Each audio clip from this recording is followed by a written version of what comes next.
乌军正义行动奔袭6000公里灭俄，俄入侵波兰，北约启动第4条例，波兰的复仇，边境部署重兵，俄罗斯威胁芬兰小心国家地位不保，朝鲜暴兵准备全力援俄，备战北约，俄罗斯国防工业大爆发，欧洲新举动预防俄罗斯即将到来的入侵，以军空袭卡塔尔，消灭哈马斯高层，以战机奔袭2350公里摧毁胡塞目标。精彩内容马上开始。正义或许会迟到，但绝对不会缺席。9月8日，基辅独立报报道，乌克兰国防情报局袭击了一支在2022年基辅战役中犯下战争罪的部队，这是一次正义行动。根据报道，9月8日上午9点，俄远东城市哈巴罗夫斯克发生2起爆炸，地点就在6912军事单位附近。爆发生时，俄军士兵正好在执勤，造成了一定数量的伤亡。这个第6912军事单位正式名称是俄罗斯国民警卫队第748独立作战营，参加了乌俄战争并犯下了战争罪。即使已经过去3年，乌军仍然没有忘记俄军士兵犯下的罪过，于是策划了这次袭击。哈巴罗夫斯克距离乌克兰超过6000公里，结果很明显，这是乌军特工或特战队做的。这些训练有素的特种部队可以秘密潜入敌后，探查俄军的部队，就比如阿泰什游击队，就在坦波夫追踪俄军格鲁乌特种部队，确定了该部队的基地，还对人员进行了实时监视，像什么值班时间表、安全措施已经一清二楚。接下来就是使用爆炸物或其他手段执行正义行动。就乌俄战场的情况来看，这次打击只是开始，之后俄军其他部队将明白什么叫做入侵的代价。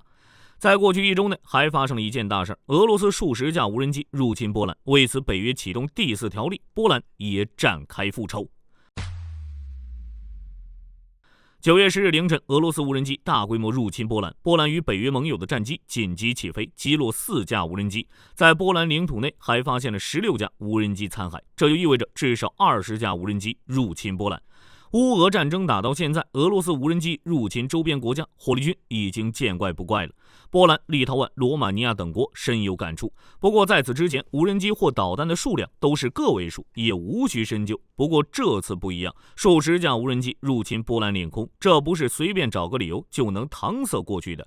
火力军怀疑这是俄罗斯有意为之，试验北约的反应，是否将这种程度的袭击视作对北约的攻击。入侵事件发生后，波兰总理在第一时间召集政府官员召开紧急会议，并与北约司令部保持联系，聊聊本次袭击如何定性。波兰外交部召见俄罗斯临时代办，对俄军无人机入侵波兰领空提出正式抗议。这个时候，俄罗斯的骚操作来了，主打一个不承认。什么？你说这是俄罗斯无人机，有证据吗？甚至还表示这些指控毫无根据，是对俄罗斯的挑衅，充分证明了什么叫做人不要脸，天下无敌。俄罗斯都已经开始耍赖了，波兰也没办法。北约也没有将俄罗斯无人机入侵波兰当作对自己的袭击，也就是说没有启动第5条例，而是第4条例，也就是当任何一缔约国认为其领土完整、政治独立或安全受到威胁时，各缔约国应共同协商。言外之意就是波兰可以向其他国家求援，北约也会支援波兰。目前瑞典、荷兰已经向波兰提供支援，捷克、英国、法国、德国、意大利、芬兰和波罗的海3国等国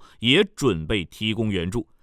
在9月12日，北约秘书长吕特还宣布启动东方哨兵行动，也就是通过派遣战机、军舰等加强对欧洲东翼的防御，其中包括丹麦的2架 F-16、1艘反恐护卫舰、法国的3架阵风战机以及德国的4架台风战机。之后，英国和其他几个盟国也会参与进来。从北欧高纬度地区到黑海与地中海的整个东翼都是侦察范围。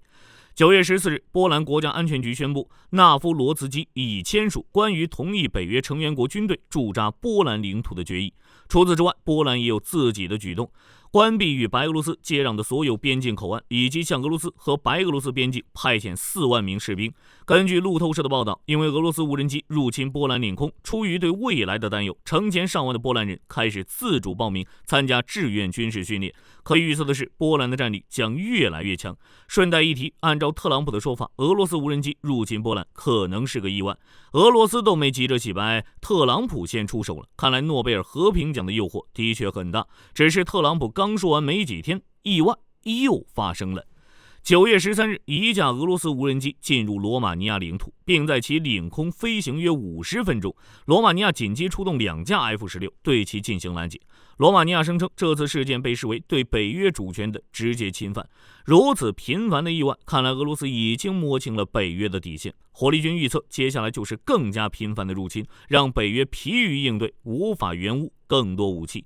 或许是普京的得寸进尺惹恼了特朗普。9月13日表示，特朗普表示他已经致信所有北约国家，准备对俄罗斯实施重大制裁，前提是北约国家都停止从俄罗斯购买石油。就目前来看，在北约成员国中购买俄罗斯石油剩下匈牙利、斯洛伐克、土耳其。特别是土耳其通过土耳其西管道运输俄罗斯石油，火力军估计这3个国家不可能瞬间终止购买俄罗斯石油。特朗普提出的这个条件，短时间根本无法实施。让火力军来说的话，如果特朗普想要制裁俄罗斯，应该立刻采取行动，而不是提出新的条件。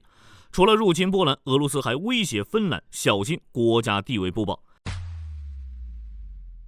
在2022年的时候，普京签署部分动员令，一大波适龄男子逃到了芬兰。根据俄罗斯的说法，普京现在已经不再动员，于是芬兰觉得这些俄罗斯人应该回到俄罗斯。事实上，芬兰的确应该这样做。欧盟没有帮助这些俄罗斯人的政策，芬兰需要制定自己的国家指导方针。在俄罗斯即将与北约爆发大规模冲突的情况下，这些俄罗斯人就是定时炸弹，谁也不确定这里面有没有间谍。最好的解决办法就是将其赶出去。芬兰也是这样做的。可惜的是，芬兰驱逐的仅仅是那些逃避兵役的俄罗斯人，让火力军来说，应该全都撵走，以绝后患。不过，即使芬兰已经手下留情，俄罗斯还是觉得他瞧不起自己，于是梅德韦切夫直接威胁芬兰。芬兰以防御为幌子加入北约，实际上是在为俄罗斯开战做准备。北约将利用芬兰作为对俄罗斯的攻击跳板。芬兰不应该忘记，与俄罗斯的对抗可能会导致芬兰国际地位永久崩溃。翻来翻去，火力军只看到2个字：嚣张。也不知道俄罗斯哪来的勇气。遥想上次苏芬冬季战争，苏联也只是惨胜。面对加入北约的芬兰，俄罗斯这仅继承苏联一部分实力的国家，惨胜都做不到。俄罗斯之所以威胁芬兰，火力军估计大概是国防工业与朝鲜给的勇气。为了备战北约，俄罗斯国防工业开始爆种，朝鲜也要爆兵，全力援俄。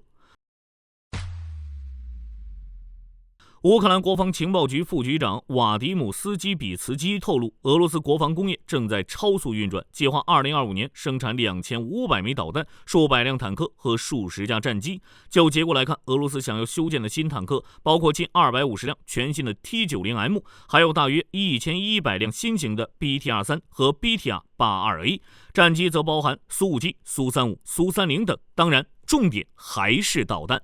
俄罗斯计划生产2500名各种类型的精确导弹，包括伊斯坎德尔、弹道导弹、匕首等。在沃战场之上，虽然俄军的表现不怎么样，但好歹经历了一次现代战争，明白了大炮主义不好用，以及无人机的用处。在进攻北约时，这些经验或许都会用上。只是战术上能更新，并不代表武器能满足需求。火力军也不否认俄罗斯的武器生产速度有所提升，但性能如何就无法保证了。之前我们就聊了，在美欧制裁的当下，俄罗斯虽然能通过黑市获得高科技零部件，但性能无法保证，缺陷太多，厂家也没有保修服务。如果俄罗斯单看武器数量，不在乎武器的质量，结果如何，大家可想而知。至于朝鲜暴兵全力援俄，火力军只是笑笑不说话。之前金正恩跑到某核心军工企业的工厂视察新型导弹生产线，目的就是了解导弹生产自动化流程。在此之前，我们一直说朝鲜导弹都是手搓出来的，现在终于用上自动生产线。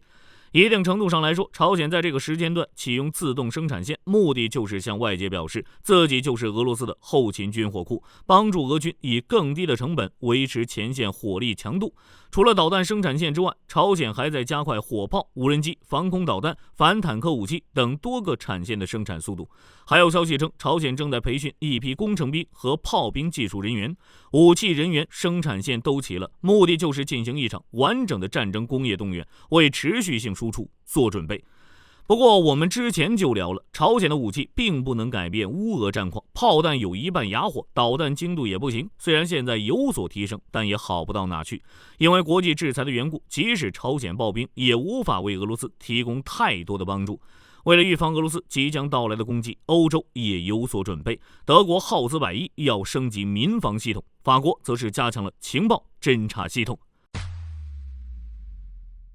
在拉姆施泰因会议以及俄空袭波兰之后，欧盟的态度反而更加强硬。冯德莱恩直接发布战斗宣言，欧洲必须战斗。欧盟外交与安全负责人卡拉斯表示，乌克兰向俄罗斯做出领土让步就是一个陷阱，绝不能落入其中。按照卡拉斯的说法，俄罗斯谈判的策略通常分3个步骤：先要求没有得到的东西，之后通过最后通牒和武力逼迫对方妥协，最终达成自己的目的。欧盟的目标是确保这场战争不会给俄罗斯带来任何利益。加上德国总理默茨、欧盟主席冯德莱恩以及众多欧洲领导人的表态，乌克兰不会妥协，欧洲也不会放弃。在过去1周内，欧洲宣布了多个队伍军援，比如瑞典的第20批军事援助，包括18门弓箭手榴弹炮以及155毫米炮弹和无人艇等装备。德国和挪威准备向乌克兰转让2套爱国者系统，英国则和乌克兰联合生产拦截无人机。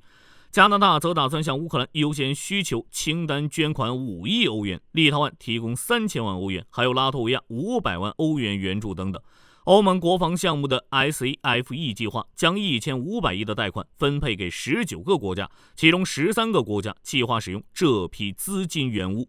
除了援乌，德国、法国也有新举动，其中德国计划在未来10年内投资100亿欧元，加强民防系统，升级预警系统，建造新的避难所和掩体，改善全国范围内的应急准备，保证在战场爆发的第一时间就能保障民众的安全。至于战力方面，说实在的，德国做的已经够多了，之前就公布了几10年来最大规模的军事改革，在4年内将国防开支提升至1870亿美元。法国这边则加强了情报获取能力，对位于俄尔卢瓦尔的诺查丹马斯雷达进行现代化改造，这是欧洲唯一的超视距雷达，探测范围覆盖北海到乌拉尔山脉。言外之意就是，以后普京在克里姆林宫泡个茶，法国都能知道这是什么茶，更别说导弹发射什么了。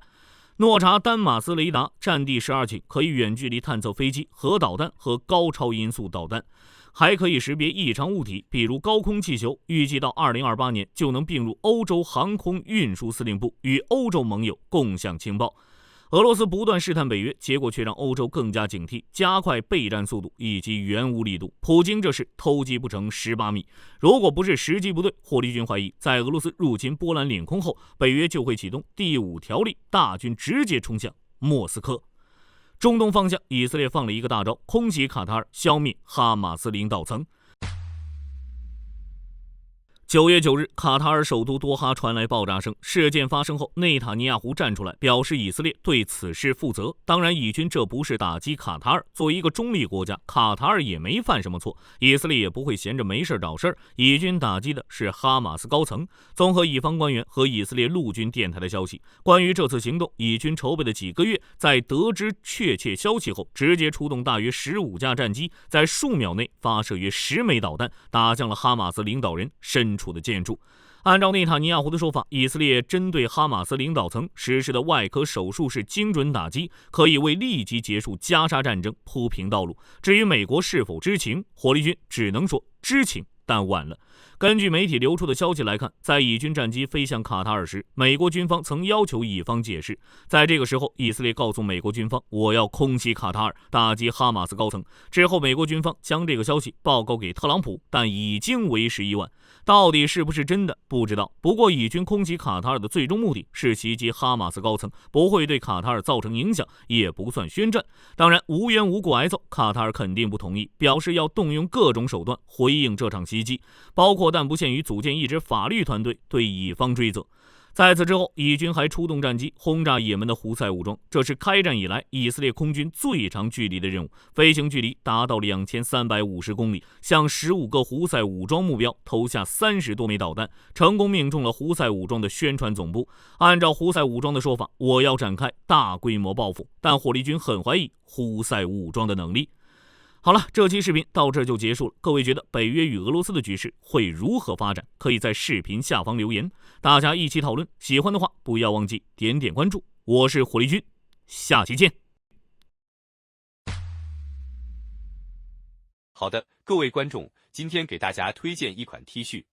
不仅超有态度，还堪称性价比之王。首先，它超级轻，拿在手上轻飘飘，穿上身更是零负担，舒服到让你忘了它的存在。其次，面料剧透气就像会呼吸一样，就算在外面跑一天，也能保持干爽，彻底告别黏腻感。最关键的是，价格真的让我惊掉下巴，仅需很少的钱，你就能拥有这份清爽。质量和舒适度绝对远超这个价位，闭着眼入都不亏，多买几件换着穿也毫无压力。链接已经给你们上了，这种宝藏 T 恤手慢无，赶紧去抢。